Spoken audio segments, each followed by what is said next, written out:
Hello, everybody, and welcome back to 2BeLikeChrist for our John chapter 11 Bible study. There are 57 verses in this chapter, which is a long one. We're going to try to do it in one sitting. There's a lot of narrative in here and not as much dialogue as some of the other chapters, so hopefully that will help carry it along at a little bit brisker pace. I did bring my 2-liter of lemonade here to help me preserve my voice today, so hopefully that will help out. But let's get right into it. John chapter 11. Remember, in John chapter 10, Jesus has just left Jerusalem because the Jewish religious leaders were threatening to kill him and even tried to stone him in the temple.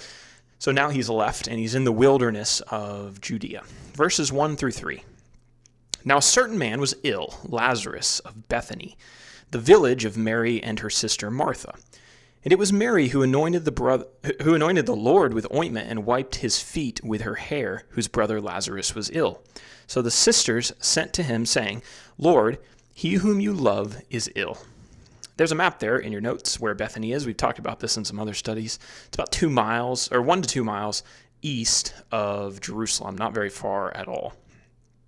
And we're here introduced to this family, Mary, Martha, and their brother Lazarus. And apparently Jesus knew this family, and it says that he loved them. Mary and Martha were Lazarus' sisters. I don't know if I mentioned that already. I think I did. Yeah, so they're all brothers and sisters, these three. Verse 2 tells us that Mary, this was the same Mary that anointed Jesus with oil and wiped his feet with her hair. More about that in chapter 12. We haven't talked about that yet. We aren't told exactly what the nature of the relationship between Jesus and this family was, but the text seemed to suggest that Jesus had a personal friendship with them, more so than he had with just some of his other disciples, those who followed him around, that he knew them on a personal level. And one day Lazarus got sick, very sick, and Mary and Martha sent a message to Jesus to inform him about Lazarus' sickness, probably more than just to inform him. They probably wanted Jesus to come and heal their brother. And Jesus probably wasn't very far away. Chapter 10, we left him in the wilderness of Judea, and assuming that he is still there, and there's some suggestions in the text that seem to suggest that there was not a tremendous amount of time between chapter 10 and these events in chapter 11. So we're thinking Jesus is still somewhere in that area. And I have a map there that gives you it's a pretty rough idea of where Jesus may have been. Jesus made the trip from Galilee to Jerusalem somewhat regularly, and it was a trip that he was familiar with, and it wouldn't have taken him a tremendous amount of time if he had really wanted to hurry, and so probably wasn't very far away. So they send this message to him. Verse 4. But when Jesus heard it, he said, This illness does not lead to death. It is for the glory of God, so that the Son of God may be glorified through it. He says this to his apostles. And do you remember another time that he told his disciples that a person was sick for the glory of God? 2 chapters ago, if you remember, John chapter 9, and the blind man, Jesus said, It was not that this man sinned or his parents, but that the works of God might be displayed in him. Says this man is not sick because he sinned or his parents sinned. It's not a punishment for that. It's so that God can be glorified by being shown to be powerful by healing this individual. We know that the origins of sickness date all the way back to the Garden of Eden. Sickness has come into the world as a result of sin. We talked about that in John chapter 9. God is glorified in healing sick people and in raising dead people because it shows his power over the consequences of sin. And these healings that we are continually running into in these gospel accounts show God's ability to remove the corrupting influence and to make something healthy again. And that's really, really important when it comes to God's big promises about the world and about eternal life. It's that he's going to be able to remove the corruption from us, the sickness from us, and those of us who have participated in the corruption of sin, that's going to be able to be taken away, and that he's going to be able to make us new and give him eternal life with him in heaven. And we know that Jesus is part of that process. That's how he's going to accomplish that. Verses 5 through 8. Now Jesus loved Martha and her sister and Lazarus. So when he heard that Lazarus was ill, he stayed 2 days longer in the place where he was. And then after this, he said to the disciples, Let us go to Judea. I don't know why I have a problem with that word. Let us go to Judea again. And the disciples said to him, Rabbi, the Jews were just now seeking to stone you, and are you going there again? Let me read verses 5 and 6 and make an observation from these. We just read these, but let me read them again. Now Jesus loved Martha and her sister and Lazarus. So when he heard that Lazarus was ill, he stayed 2 days longer in the place where he was. You would think that Jesus would get on the road to Bethany immediately if he really loved Mary, Martha, and Lazarus. You would think that verse 6 would read differently after you read verse 5, but it doesn't. It says that he loved them, and so he stayed 2 days longer. Interesting. Mary and Martha were probably hoping that he would come immediately or send some kind of solution immediately. But Jesus knew that if he waited 2 more days, that the miracle that he would perform would help Lazarus, the miracle that he would perform to help Lazarus would have a greater impact on Mary and Martha and all of the people who were there observing the miracle when it was performed. And I think there's a good application there for us. Sometimes we think that we know best how God ought to solve our problems. Mary and Martha probably thought that what we really need is for Jesus to come immediately. But sometimes God doesn't solve our problems the way that we want because he has some better plan. Things are going to turn out better in the end because he doesn't solve them the way that we want them to. Instead, he solves them in his time and in his way, which is ultimately going to work out for our benefit. So when your problems, you're living the way that you should and your problems aren't being taken away the way that you think that they should, know that, like in the case of Lazarus, God is working out a better solution than the one that you thought about. He has a better, he's smarter than you. How about that? That's not very comforting, but he's smarter than you. He's smarter than me, and he knows how to deal with these things better than we could ever guess. When 2 days had finally passed, Jesus told his apostles that it was time to go to Judea and visit Lazarus. And the apostles were surprised that he was going to go back because, remember, in chapter 10, the Jews had tried to kill Jesus and stone him. And so they're like, are you really going to go back in that direction? That leads to Jesus' response in verses 9 and 10. Jesus answered, Are there not 12 hours in the day? If anyone walks in the day, he does not stumble, because he sees the light of this world. But if anyone walks in the night, he stumbles, because the light is not in him. I think Jesus' response is a little bit tricky, and the apostles didn't seem to fully grasp what Jesus was saying here either. Let me read it one more time. Are there not 12 hours in the day? If anyone walks in the day, he does not stumble because he sees the light of this world. But if anyone walks in the night, he stumbles because the light is not in him. So we got this picture of light and dark, and the light reveals things that you would trip on and you don't trip, and the darkness conceals those things and you do trip. And so I think we have kind of the picture of a traveler here who knows that he has a designated period when the sun is up, that he can walk and travel and get done his business and not stumble. Okay, so knowing that, what is Jesus intending to communicate?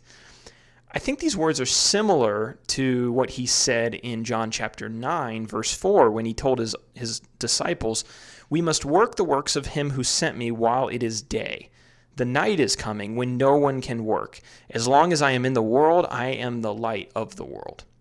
So Jesus was in the world for a very precise and limited amount of time. And during that period, he knew that no harm could come to him, just like the traveler who travels, within the 12 hours of daylight. He knew that there wasn't anything that was going to trip him up or cause him to stumble. There was, until the appointed time, the hour of his death, which was designated in the future. But up until that time came, there was nothing that was going to harm Jesus against his will.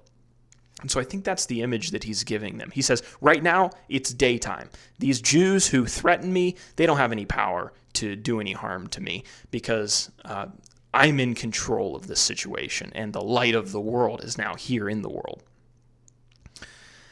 He had work to do, and nothing could hinder him or cause him to stumble before achieving his purposes. Jesus' two escapes from the temple in chapter 10 and chapter, was it 6? Maybe? I can't remember. He did it before. You probably remember. Those two escapes from the temple should have been evidence to the apostles that while the light of the world was in the world, nothing was going to do him any harm, right? He controlled the situation.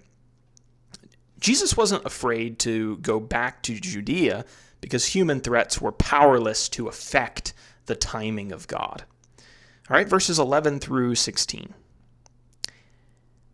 After saying these things, he said to them, "Our friend Lazarus has fallen asleep, but I go to waken him." The disciples said to him, "Lord, if he has fallen asleep, he will recover." Now Jesus had spoken of his death, but they thought that he meant taking rest in sleep. Then Jesus told them plainly, "Lazarus has died, and for your sake I am glad that I was not there, so that you may believe. But let us go to him." And so Thomas, called the twin, said to his fellow disciples, "Let us also go, that we may die with him." These verses aren't particularly difficult to understand, and so it won't take us a tremendous amount of time. Jesus tells the apostles that Lazarus is asleep, and that's why they need to go and see him, because he needs to wake up. Now, sick people, generally, if they're sleeping, that's a good thing because their body needs time to rest, and that's how they recover. And if they're sleeping, they're on the mend, right? So the apostles are like, well, why are we going to go wake him up if he's asleep? But Jesus didn't mean that Lazarus was taking his rest in sleep, physically asleep, literally asleep. He meant that he was dead. And falling asleep is a common way of referring to death in the Bible. You see that a couple times. So he clarifies that to his apostles, that Lazarus had died. And then he says something really interesting. He says he's glad that he's dead, which is weird. He's glad that he's dead because for the sake of the apostles, because this is going to be an opportunity for them to believe. This is going to be a benefit to their faith. And I imagine that at this point they were totally confused. But they then leave the region around Jordan and they begin their trip to Bethany. The apostles must not have understood what Jesus meant by this whole daylight, darkness, 12 hours response that he gave them in the last few verses, because Thomas said, as they were departing, let us also go that we may die with him. So he still thinks there's some danger there, and evidently the other apostles did as well. And although Thomas didn't understand that Jesus wasn't in danger, I think it's admirable that he's willing to go and follow Jesus into a situation that he perceives to be dangerous. And so I think that is to his credit. Verse 17 through 19. Now when Jesus came, he found that Lazarus had already been in the tomb 4 days. Bethany was near Jerusalem, about 2 miles off. And many of the Jews had come to Martha and Mary to console them concerning their brother. We don't know how long it took Jesus to make this trip from wherever he was to Bethany. We don't know if he went quickly or if he took his good old time. But it seems that Lazarus must have died not long after Mary and Martha sent this message to Jesus about him being sick. When Jesus arrives, he's been in the tomb 4 days already, which is a significant portion of time. And there had been many people who came from Jerusalem who must have known Mary, Martha, and Lazarus, and they came to console them or to be with them in their time of sorrow. So that's the scene that Jesus is walking into. Verses 20 through 22. Now when Martha heard that Jesus was coming, she went and met him, but Mary remained seated in the house. Martha said to Jesus, "Lord, if you had been here, my brother would not have died. But even now I know that whatever you ask from God, God will give you." When we read verse 20, I don't know about you, but there's a temptation for me to speculate. I think this is a great, a really tempting verse to speculate about. And I thought this would be a good application. I don't know if you've ever heard somebody make a sermon or make an entire Bible class off of speculation. Speculation is something that maybe you have some hints to understand a particular text one way, but the text doesn't explicitly say it. It doesn't give you enough facts to actually establish your hunch as truth, right? But sometimes people take their hunches and they teach them like they're truth, even though they don't have all the facts to back it up. So why do I say that this is a text that's tempting for someone to speculate about? Well, I think that it is. We have Martha. He hears that Jesus is coming, and she runs out of the house, and she meets Jesus, but Mary doesn't go anywhere. And then Martha makes the statements that she does in the verses that we just read. But I guess my speculation would be, well, why does Mary stay at the table and Martha runs out to see the Lord? Well, maybe Mary's angry at Jesus for not coming sooner. She knew that he could have been there by now and he hadn't come. Maybe she didn't really believe that Jesus could raise her brother from the dead, and she thought there was really no point. Maybe she didn't have as much faith as her sister. There's nothing wrong with speculating, but we have to be careful, and we have to be careful as people who teach the Bible and as people who listen to the Bible to make sure that we're not preparing points of teaching off of speculations that we can't actually prove. You've probably heard somebody teach a lesson like that before, and you may have even kind of crinkled your brow and been like, can you actually prove that from the scriptures? It's tempting to speculate because it oftentimes can lead teachers to feel like they've found something new in a text. And when you are a teacher, it's tempting because I can present this in a different light or at a different angle if I just make a little speculation here. But the lessons often sound very good. And so listeners eat them up a lot of times. Just need to be careful about that. Careful on the speculation. It's not wrong to do it, but to teach it as a fact and to draw all kinds of applications and principles from it, that's where we really need to be cautious. And I just thought this was a text that kind of begs a little bit of speculation. When Martha hears that Jesus had arrived, she runs out of the house to meet him, as we already talked about, and she told Jesus something that he already knew. She said, "Lord, if you had been here, my brother wouldn't be dead."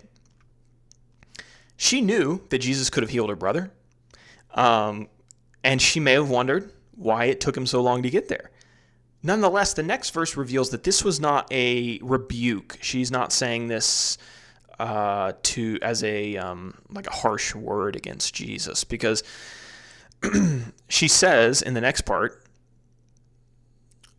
well, I didn't put that in my notes. I need to fix that. Oh, yes, I did. Okay, so we know that she wasn't rebuking Jesus here because she follows this up with another statement. Martha knew that Jesus could have healed Lazarus while he was alive, but she also knew that her brother's death didn't render Jesus incapable of fixing the situation.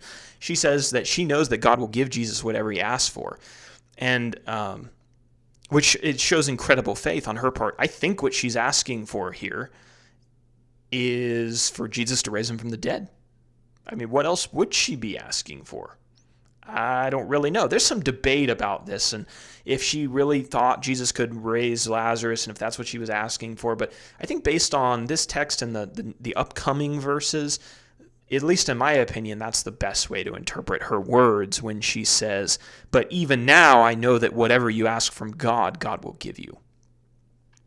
All right, let's read verses 23 through 27. Jesus said to her, "Your brother will rise again." Martha said to him, "I know that he will rise again in the resurrection on the last day." Jesus said to her, "I am the resurrection and the life. Whoever believes in me, though he die, yet shall he live. And everyone who lives and believes in me shall never die. Do you believe this?" And she said to him, "Yes, Lord, I believe that you are the Christ, the Son of God, who is coming into the world." After saying what she had just said to Jesus, I imagine Martha was expecting a response as to whether or not Jesus was going to raise Lazarus from the dead. Instead, Jesus gives her kind of a general answer that can be understood in two different ways. But it's not specific enough to answer the question that I think is implied in her statement. I think she's trying to get Jesus, basically asking Jesus if he's going to raise Lazarus from the dead. And Jesus says, your brother will rise again. Well, does that mean he's going to raise him now? Or does that mean that he's going to rise again in the final day, the day of judgment? Martha says that I know my brother's going to rise again in the last day, but... And have you ever tried to ask a question without asking a question? The way I read this text is I think that's what she's doing. She's trying to ask Jesus if he's going to raise Lazarus, and he is not taking the bait. Of course, he knows what she's doing, but he's answering her with statements about a greater work, about the resurrection of all people at the end of time. And he's not giving her a specific answer about whether he's going to raise her brother here and now. Let's see, where was I in my notes? So she tells Jesus that she knows that he will spiritually rise again in the resurrection. Jesus then responds again without speaking directly to her question. He tells her that he is the resurrection and the life. Anyone who believes in him will not die. And when he asked Martha if she believed that, Martha responded, yes, Lord, I believe that you are the Christ, the Son of God, who is coming into the world. These themes would have probably been familiar to her as she had heard Jesus preach before. He had talked about him being the eternal life, the only door, the only access to God and to eternal life. And so when he says, I'm the resurrection and the life, and she says, yes, I agree with that. But there's kind of a conclusion of this conversation, at least as we have it recorded, without a specific answer about Lazarus's whether or not he's coming back anytime in the near future. Verses 28 through 32. When she had said this, she went and called her sister Mary, saying in private, the teacher is here and is calling for you. And when she heard it, she rose quickly and went to him. Now Jesus had not yet come into the village, but was still in the place where Martha had met him. When the Jews who were with her in the house, consoling her, saw Mary rise quickly and go out, they followed her, supposing that she was going to the tomb to weep there. Now when Mary came to where Jesus was and saw him, she fell at his feet, saying to him, Lord, if you had been here, my brother would not have died. So Martha then, after her conversation with Jesus, went to the house, found her sister, and told her privately that Jesus was looking for her and that he had called her and wanted to see her. And she got up, and she left the house very quickly. The Jews who had come from Jerusalem, who were there consoling her, they thought that she was going out to the tomb to cry, or to weep for her brother. And so they got up, and they followed her. And when Mary found Jesus, she fell down at his feet. And interestingly, she made the same statement that her sister made, almost as if they had been discussing this before. She said, Lord, if you had been here, my brother would not have died. It's interesting that she doesn't include the last part that her sister said about God being able to give Jesus whatever he wanted. Verse 33 through 37. When Jesus saw her weeping, and the Jews who had come with her also weeping, he was deeply moved in his spirit and greatly troubled. And he said, Where have you laid him? And they said to him, Lord, come and see. Jesus wept. So the Jews said, See how he loved him? But some of them said, Could not he who opened the eyes of the blind man also have kept this man from dying? So we've got to kind of do a spoiler alert here to understand the next couple verses. And the spoiler alert is that by the time we get to the end of this chapter, Jesus is going to raise Lazarus from the dead. You might have known that, you might not have known it, but that's what's going to happen. We need to know that in order to discuss the weeping here. So Mary came, she fell down at Jesus' feet, and she said, Lord, if you had been here, my brother wouldn't have died. And she was crying when she said this. And unlike the picture that I think a lot of us have of Jesus, maybe from Christian art, Jesus just doesn't just stand there like some kind of stoic brick wall, with Mary just falling at his feet and him having no emotional response. The text says that he was deeply moved and greatly troubled, and he also wept with the mourners. And the question is why? And this is the reason we had to give away the ending. Why is he sad if he knows that he's going to raise Lazarus from the dead here in a few minutes? I mean, how does that make sense? And there's been a ton of debate about this and why he was crying, but we obviously don't have time to go through all of those potential reasons, but I just want to present one here for your consideration. Jesus isn't removed from our sufferings, and he isn't numb to our sorrows and to our pains. And how do we know that? Well, we know it because sin brought pain and sorrow and death into the world. And Jesus came into the world to deal with all of those things, to deal with the consequences of sin. If Jesus didn't care, he never would have come. And so him even being here in this scene is evidence that he cares about the things that we suffer, that we suffer with. Jesus was going to raise Lazarus from the dead.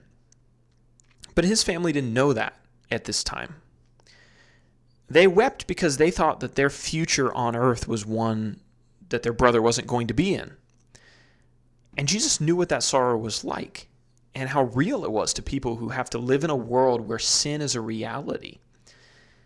And yes, Jesus was going to raise Lazarus and the family was going to rejoice, but Jesus also knew that there were thousands, if not millions of families around the world that same day who wouldn't have their loved ones resurrected from the dead. And the genuine sorrow that he observed in this scene with this family had been and would be shared by almost every single human being on earth for all of time, right? Because we all have or will lose people that we love and have to experience this. I think Jesus was sad that the world was in that state, but he had come to do something about it, to take away our sorrows and to give us a home where that wouldn't happen anymore. We talk a lot about Jesus paying the price for our sins and paying for our sins on the cross, but the Bible also talks about Jesus bearing our sorrows. In Isaiah chapter 53, verse 4, surely he has borne our griefs and carried our sorrows.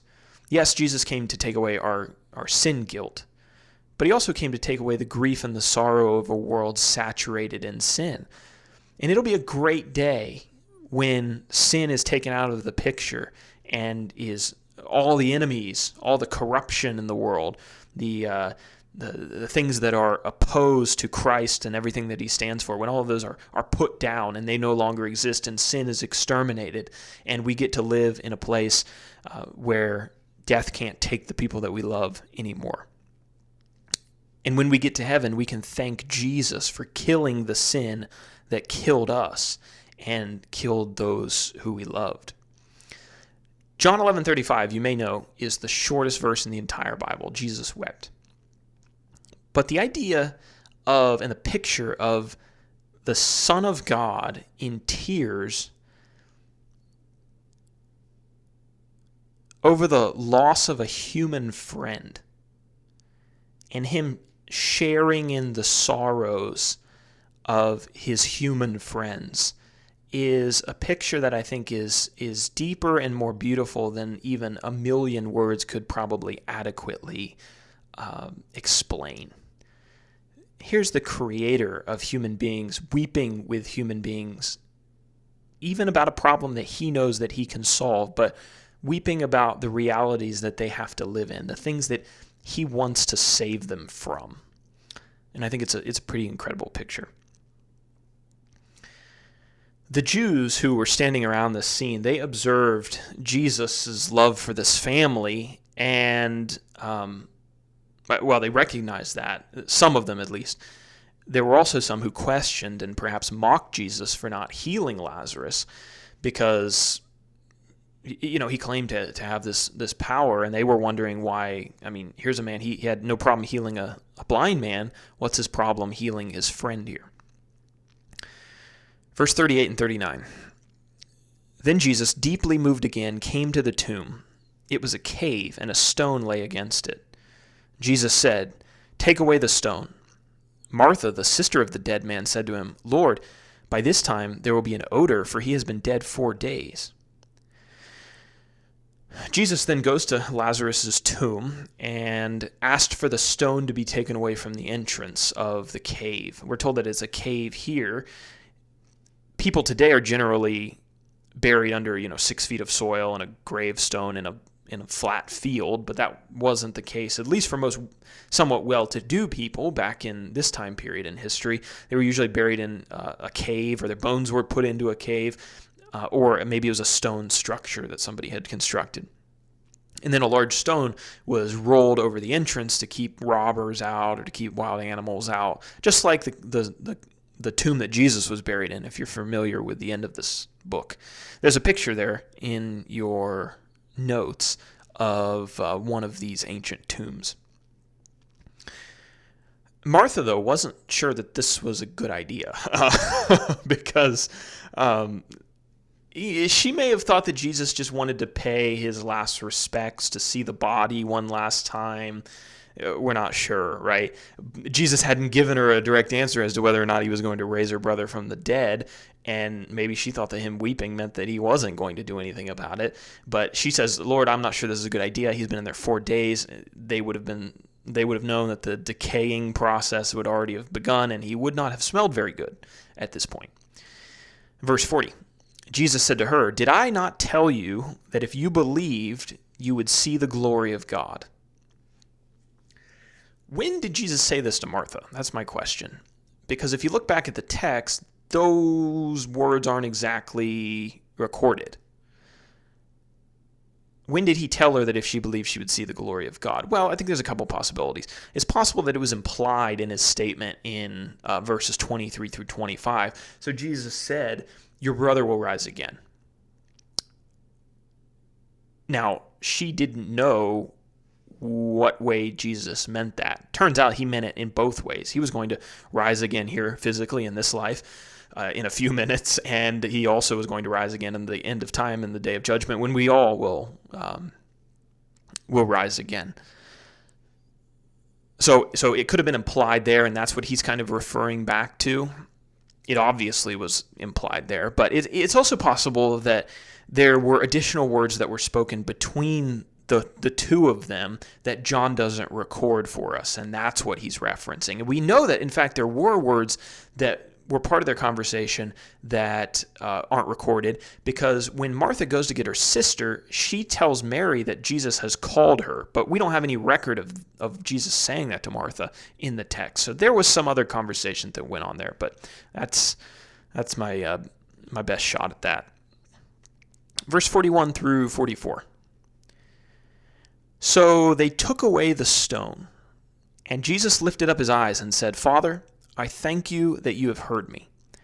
I knew that you always hear me, but I said this on account of the people standing around, that they may believe that you sent me." When he had said these things, he cried out with a loud voice, "Lazarus, come out." The man who had died came out, his hands and feet bound with linen strips, and his face wrapped with a cloth. Jesus said to them, "Unbind him and let him go." So the stone from the tomb was rolled away, and Jesus immediately looks up to heaven and he begins to pray. And he thanks God for hearing him. It's interesting, he thanks God for hearing him even before the miracle is actually performed. Why does he do that? Well, he did it not for his own benefit, but for the benefit of those who were observing what he was about to do. He attributes his miraculous power to God so that those who witnessed it, or those who witnessed what he was about to do, would know that he came from God, that God had sent him, right? This was going to be a witness to that. What had the Jewish religious leaders been doing? They had been suggesting that Jesus' power wasn't from God. They were saying, we don't know where it comes from, but it's not from God. And they'd even accused him of blasphemy and getting his power from the devil, previously in his ministry.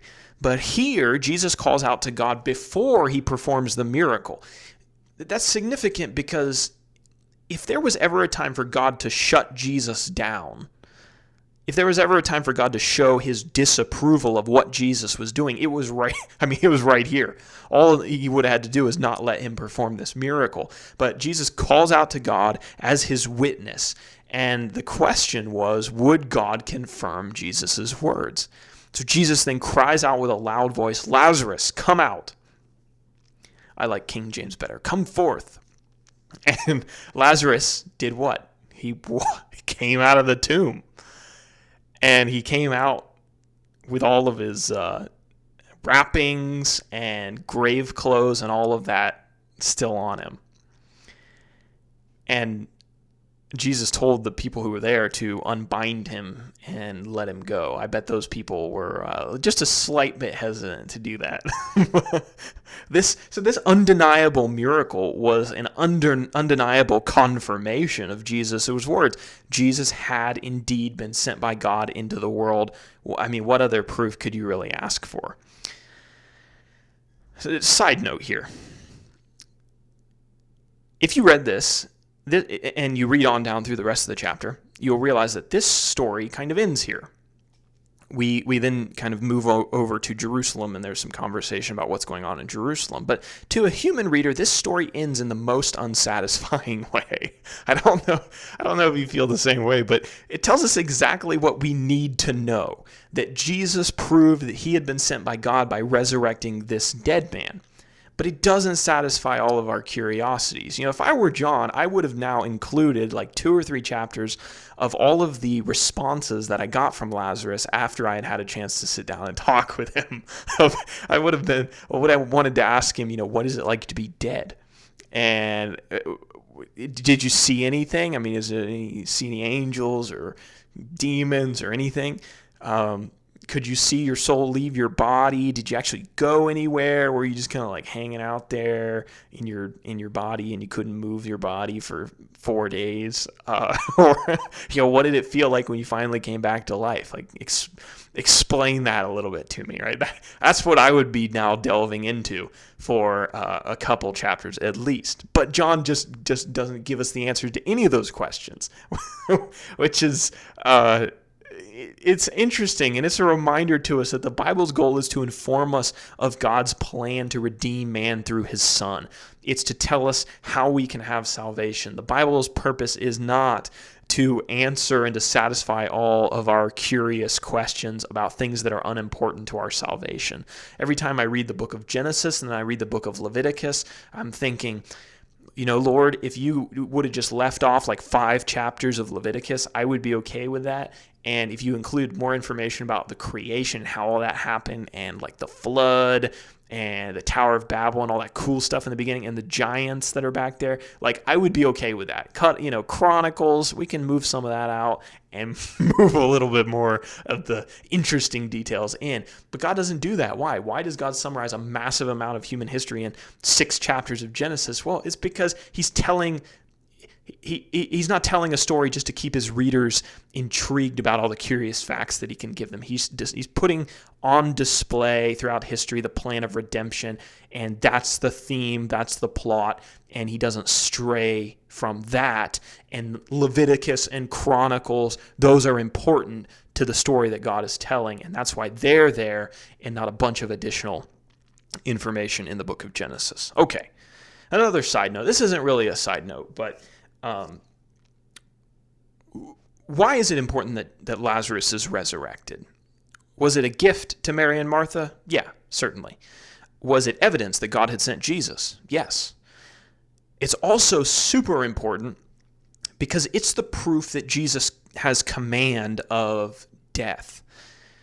And the fact that he resurrects Lazarus physically is extremely important when assessing Jesus' ability to keep his promises in verses 23 through 26, where he talks about the resurrection and the life. How can I be confident about the future, these future promises that Jesus makes, that he's going to be able to actually do what he claims? I can be confident, and the Jews of this day could be confident, because he displays the power over death here in this text. All right, We're on the home stretch here. Verse 45 through 48. Many of the Jews, therefore, who had come with Mary and had seen what he did, believed in him. But some of them went to the Pharisees and told them what Jesus had done. So the chief priests and the Pharisees gathered the council and said, "What are we to do? For this man performs many signs. If we let him go on like this, everyone will believe in him, and the Romans will come and take away both our place and our nation." There were at least two types of people who observed the resurrection of Lazarus. There were those who accepted what they had seen, and they believed in Jesus because of it. And there were those who were loyal to the evidence-rejecting Pharisees who went back and snitched on Jesus and what he had just done. Upon hearing about these miracles, the chief priests and the Pharisees gathered together. They called the council, probably the Sanhedrin, and they discussed their next course of action. And as we observed before, there doesn't appear to be any type of attempt to discredit the miracles. At this point, Jesus had done miracles on all types of people, and he had done them in the presence of all types of audiences and in all kinds of different places. And convincing people that Jesus was just a trickster or some kind of like sleight of hand guy who was good at sleight of hand, that was not really an option. And the Pharisees and chief priests and Sadducees and scribes and Herodians and all the elders and all the rest of them, they knew that, and they didn't even take that approach. The Jewish authorities were worried about Jesus' popularity because it threatened their institutions. If Jesus became too popular and caused too much noise, Rome wouldn't be pleased. They had conquered the Jews, and they were kind of they were the ruling authorities. So the Jews kind of had to stay in line, or else the Romans would come in. And the Jewish authorities, they were dependent on Rome to keep their positions. If Rome was displeased with them, they could remove them or strip them of all of their power or replace them or whatever they wanted to do, basically. So there's this undeniable truth in front of these Jews, these Jewish authorities, but they know that this truth threatens their way of life. So they can either squash the truth and keep their lives comfortably the same, or they can accept the truth and have their lives overturned. What are they going to do?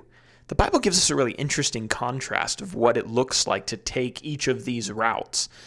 These Jewish authorities in John's gospel, they decide that they're just going to kill Jesus, get rid of the problem, to remain in the life that they know and love. In the book of Acts, we're going to be introduced to another Pharisee named Paul, and Paul is going to choose the opposite. He's going to realize that he's wrong, he's on the wrong side, and he's going to pursue truth. Pursuing truth didn't allow him to stay in the old comfortable life that he was familiar with. His entire life was turned upside down because he chose to follow the evidence, which led him to belief in Jesus. And there's an application for us as well, not just first century Jews. Jesus doesn't promise us that following him will permit us to stay in the comfortable lives that we were in when we found him.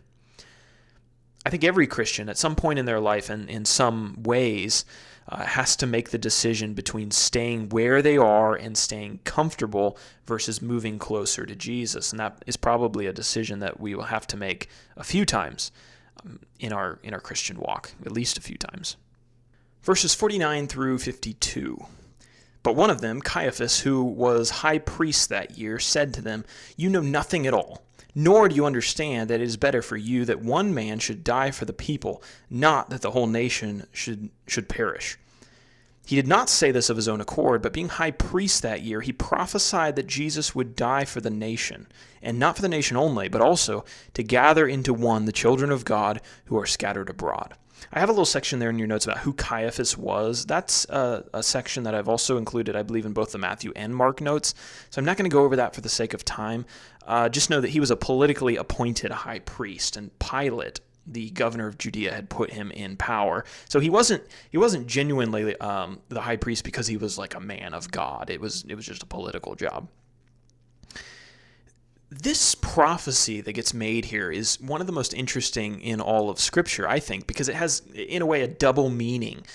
Caiaphas means something when he says this, but God also uses Caiaphas's mouth to communicate something else. It reveals God's ability to work through the actions of sinful men, even the most rebellious men. So what does Caiaphas mean when he says this? Caiaphas says, "It is better for you that one man should die for the people, not that the whole nation should perish." He said that, and he was telling the Jewish authorities that there really wasn't a question about what needed to happen here. Jesus was their problem, and he needed to be gotten rid of. They needed to kill Jesus. Why? Because killing this one man would spare the entire nation of Israel the wrath of their Roman rulers. And for the sake of the public peace and for the sake of the public's overall good, Jesus needed to be taken out of the picture. In other words, the ends justified the means. He doesn't come out and say, "Oh, it's perfectly moral for us to kill Jesus." I think he knew better. But he uses this, well, we're really sparing the nation by getting rid of this guy who comes around stirring up trouble. They didn't.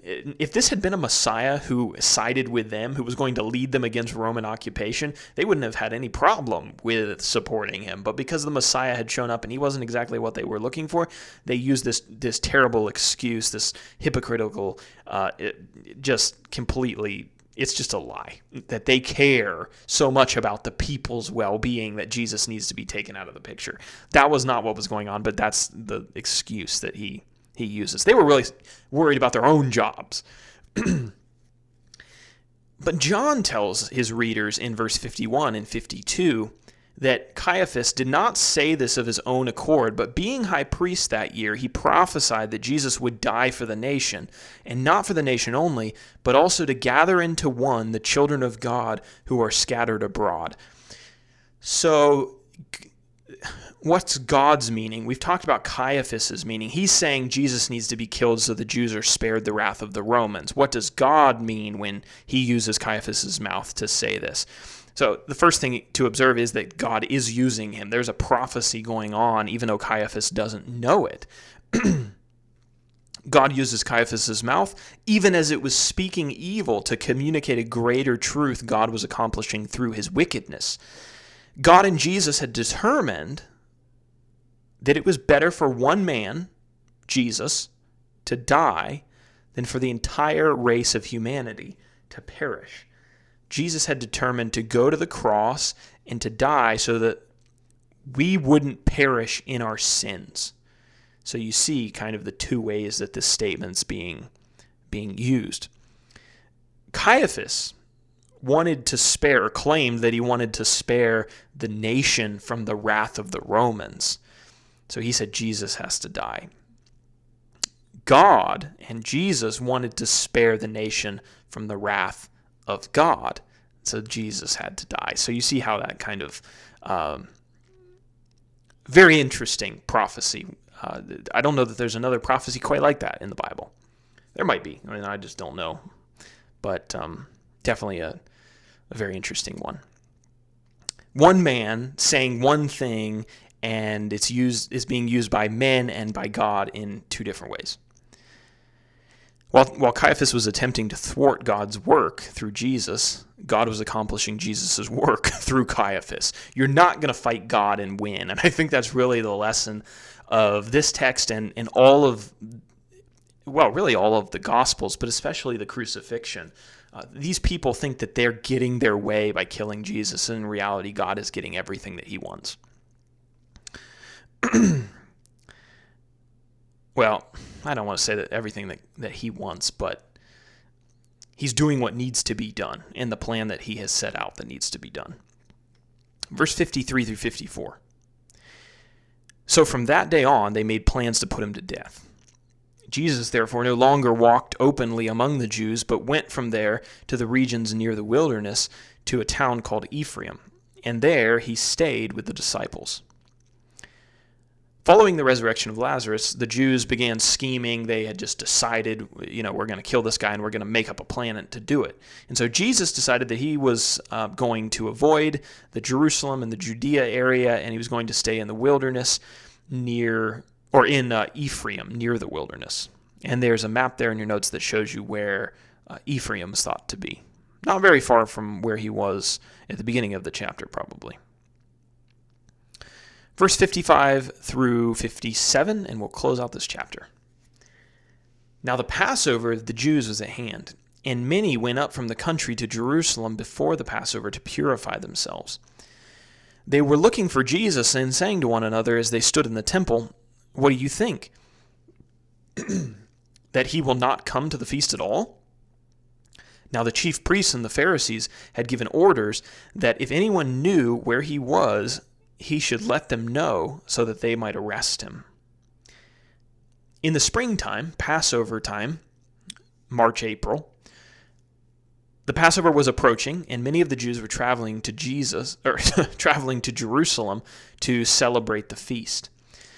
And while the Jews were making sure that they were ritually clean for participating in the Passover, that's that purification that it's talking about there, they were curious about whether Jesus was going to come to the feast, if he'd show up at all, maybe he'd make a quick appearance. They didn't know. The Jewish authorities had told the people that if they saw Jesus, they were supposed to let them know where he was so that they could arrest him. And so that's the suspense at the end of the chapter.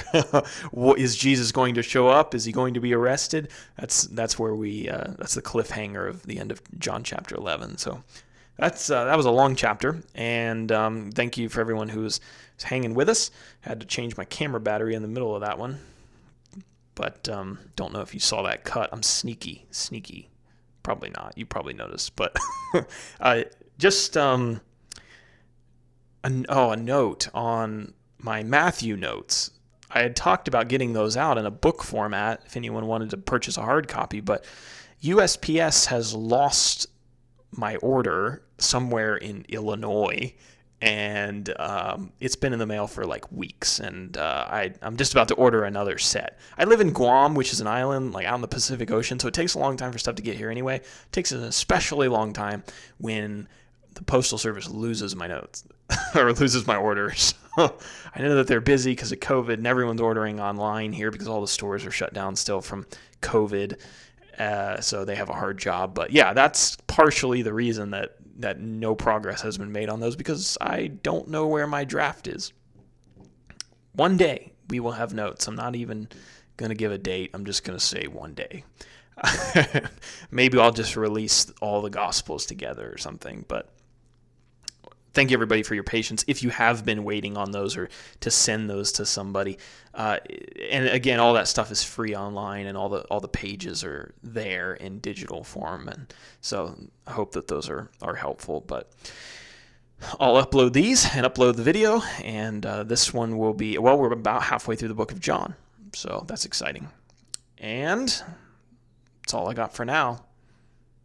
Get that free ebook down in the description if you haven't already. See you guys next time. Bye.